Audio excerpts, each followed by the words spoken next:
My name is Elena, and I have been on, I guess you could say, a medical journey, searching for answers to ways that I've felt and pain that I've felt that is, I guess, unexplainable. So growing up and throughout my adult life, I love to be outside, and I love riding. I used to love to mountain bike and water ski and snow ski and just ride my bike in the mornings. But about 9 years ago, I came to the point where I couldn't do those things anymore. It came to the point where I had my fourth baby, and I just felt like I was just staring at walls. I was so tired that it was just enough to get up and get through my day and take care of my kids, but kind of negotiating on what I would do or not. So about seven years ago, so about 2 years into symptoms, I rode Little Red Riding Hood. It's a bike race up in Logan, and it was a 60-mile bike race, and that just put me over the top, put me to the point where I couldn't ride my bike anymore. I had to decide how far I was going to walk in the mornings, and so I started looking for doctors. And at that point, I had just a little baby, and I would pick him up to carry him, but I had to decide how far I would carry him, because just carrying him from, say, the car to the couch while he was sleeping when he was 1 or 2 would actually just make my muscles hurt to the point where I wouldn't be able to do things for a couple days. So I started looking for doctors. I went to 20 doctors, and I at first was looking for ways that I could strengthen my body. I thought it might be my muscles, that something had gone out in my muscles, or I thought maybe it was something with my bike. So I went and saw sports specialists. I went and saw a doctor that actually will fix and adjust your bike, because I thought maybe something was off of my bike that was making my muscles hurt. So I had MRIs done. I would go to physical therapy. I'd go for 3, 4, 5 months with no explanation of why my muscles hurt, but just trying to strengthen different parts of my body. And nothing seemed to work. Over time, I was diagnosed with fibromyalgia. I was diagnosed, that's one big major one that I was diagnosed with, was fibromyalgia. And a doctor earlier had suggested that maybe that's what I had, was just fibromyalgia. But for me, that's hard just to accept that all of a sudden your body hurts, and sorry, that's the end of it. That's how it's going to be. Your body just hurts. Go ahead and take this pill and take it for the rest of your life. That bothers me, that I just had kind of a junk term on what was wrong. So I just kept pushing, trying to figure out what it was. So when I had an MRI done, I had it done on my back of my neck, and the doctor, I had my neighbor look at it, and he said, they're not going to tell you this, but I looked at your thyroid and you have nodules on your thyroid. And I said, okay, but why won't they tell me that? And they said, well, they won't tell you that because that's not what the doctor ordered them to look at. So I went to a thyroid specialist and endocrinologist, and I went into her office and I told her, I said, I have nodules on my thyroid. She said, how do you know that? And I said, because it's on my MRI. So it took me most of the appointment to convince her that I had nodules on my thyroid. So finally she conceded, and we went in and she did an ultrasound on my neck. And I just heard her say, oh my gosh, oh, you do have nodules. You have like 9 or some crazy amount of nodules on your thyroid. And so we went back into her office, and she said, I want to check for cancer, like thyroid cancer, and I want to she put me on levothyroxine, and she sent me out the door and said something was wrong with my thyroid. So I went on the thyroid medicine, and I got to the point, it wasn't a huge step in feeling better, but it came to the point where at least I wasn't staring at walls. It was like I had less brain fog, and I was able to think a little bit more. And so I thought, well, maybe that's it. Maybe that's all it is. I did go in, and I was checked for cancer, and they actually take a needle. They numb your neck area, and they take a needle, and they they put that needle into your neck, and they pull out fluids to see if you have cancer. So I didn't have cancer. So I thought that things would probably get better. And at that time I asked her, is there anyone, do you think, that I could go to where I could strengthen my muscles? And so she referred me to an ex-NFL football player that has a gym, and he trains. So I went to him for 3 months, and I had big muscles for me, not for everyone else, but big muscles, but I hurt all the time. I would go home from working out with him, working out from the training sessions, and I would lay on ice for hours, just trying to get the pain to go down from just a workout, just a simple workout. So over the years, I continue to go to doctors, and I've always believed that regardless of how you feel, and this is for me, I'm saying this for me, not for them. There are a lot of people that really can't move or really don't feel like they can move.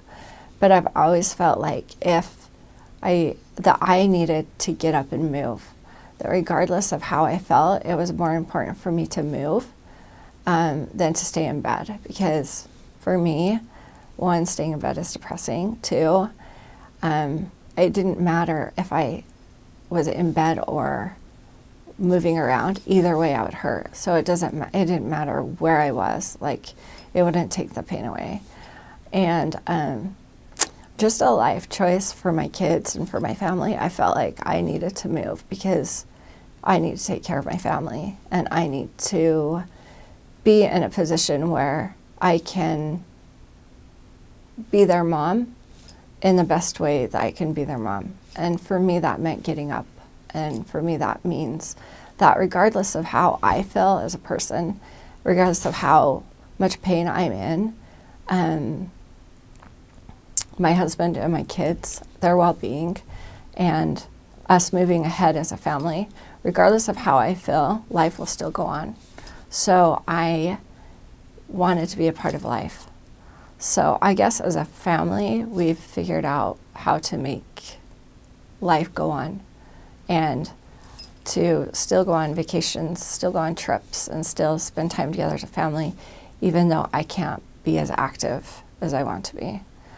As time's gone on, a year and a half ago, 2 years ago, there was a 2-year time period when I went to a really good doctor, and he worked with me on hormones, and he worked with me on trying to reduce my pain, and put me on, I'd say at that time I was on about 12 medicines per se, probably about 12. I can't really remember, but it seemed like I was moving forward, but I still couldn't get rid of this muscle pain and this nerve pain that was just ever so constant and just at the forefront of my mind. I think people that are in pain know this, but when you're in pain, that's all you tend to think about.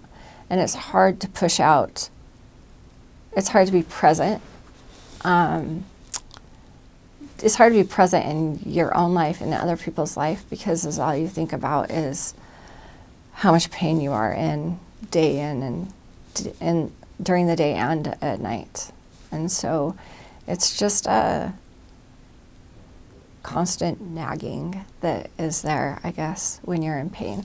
I went to a doctor for about 2 years, and he helped me work on different things. And so I guess I had said I was on about 12 medicines at the time, but it just felt like we weren't getting to the source of what was wrong. And so I was actually talking to my sister-in-law, and she had told me about different doctors, and we had actually looked at doctors in Connecticut and Hawaii and California, some that specialized in fibromyalgia and some that specialized in just, mostly fibromyalgia. And my sister-in-law has just suggested a doctor here in Utah. And I decided to go to him, and I got an appointment within about a week. And we started out running blood work. And at that time he took 32 vials of blood at that time, all at one time. So he took 32 vials of blood and looked for anything and everything that he could. And, you know, there are some people that will say that, like, some of the things that he did were controversial, or some of the things it's not something that can absolutely tell if you have that virus, or that virus could be dormant or whatnot. But you get to the point where you need some answers to what's going on in your body. So I was grateful for the blood work that was drawn. And at my next appointment, he looked at my blood work, and it showed that I have Lyme disease. And I'm not very technical with all of the terms. I want to say it's Borrelia, but it's not something I read about Lyme disease, but I have to live life too. And so sometimes I really don't want to get completely and totally into everything technical about the disease. And maybe that's good and maybe that's bad. I don't know. It also said that I had mold in my body. It also said I have yeast in my body. And then it said I had dormant things that I wasn't showing any symptoms for, like Epstein-Barr virus and parvovirus, which is something you can get from a dog. But anyway, over the last year and a half, I've been being treated for Lyme disease. I've been on, I guess I'm almost at the 2-year mark. For about a year and a half, I was on 2 antibiotics. 2 antibiotics at a time, and I would switch every 2 to 3 months. Currently, I'm on 40 vitamins or pills, 40 pills and medications per day. Just trying to keep everything in balance. Did you say 40? 40. I said 40. Mm-hmm. Yeah, my kids tell me that they laugh because they say I have grandma pill boxes. I would say 8 years ago, there was no way I would ever touch any kind of medicine. And I was proud of that. I didn't want to be on anything. But it comes to a point where medicine becomes the blessing and the miracle. And there are so many things that are a lot better, and there's still a lot of things that I still don't feel good. You know, there's still a lot of symptoms and things that I have that I still don't feel like I'm back to where I was. And I honestly don't know if I ever will be. So along with those 40 pills that I take a day, I do low-dose immunotherapy to try to settle my immune system down. And I would say every couple of weeks, I'm introducing maybe a new pill or a new vitamin, trying to get my immune system to stop fighting everything that's in my body. So, like right now, we've, I think, got the bacteria down to where it can hang out in my body and not be so rampant because of the antibiotics and the low-dose immunotherapy. But now we're working on getting my immune system settled down, and I'm chelating. Every week I go into the office and I do a chelation push to get the heavy metals out of my body. I've been doing that for almost 3 months now. And because of that, because of the chelation pushes, my hormones are starting to work better. My testosterone levels are up. And and it's making it so that I can move a little bit more and not have to be so conscientious about how much I move. For a long time, I could only go on, say, 15-minute walks, and then I'd have to stretch, and then I could do light weights, but not very many reps at all. And then I could go out and walk again, and then I would have to stretch again.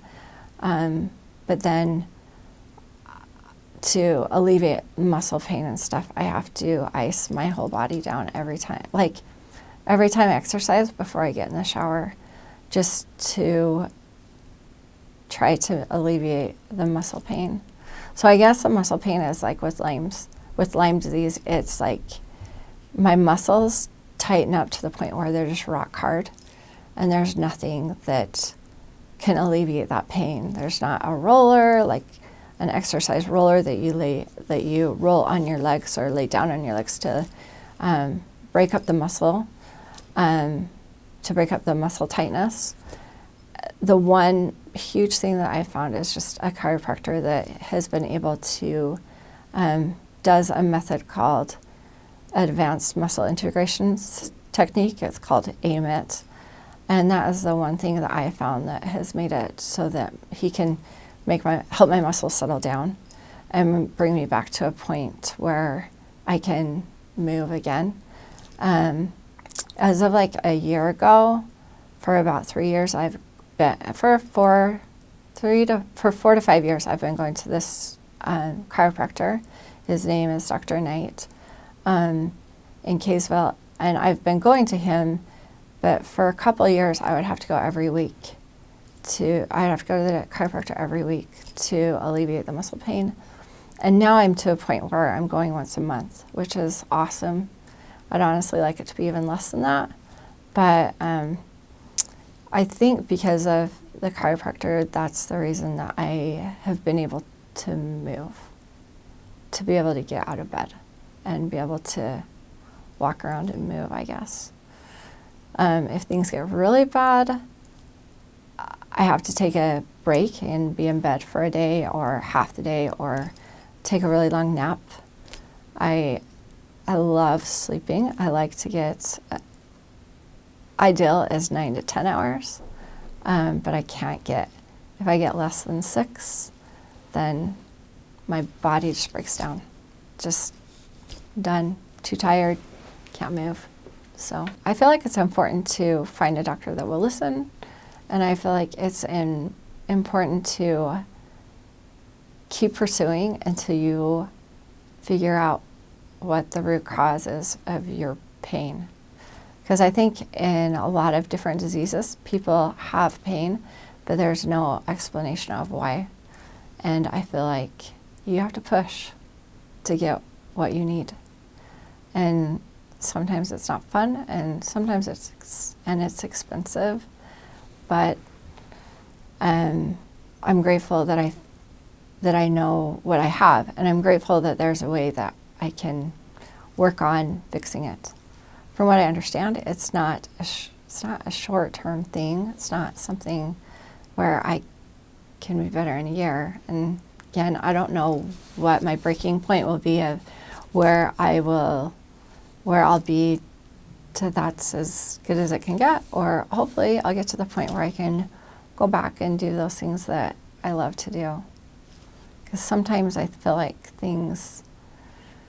there are things that you love to do that define you, that you just can't do anymore, and that's a challenge. It's hard on who you are as a person. So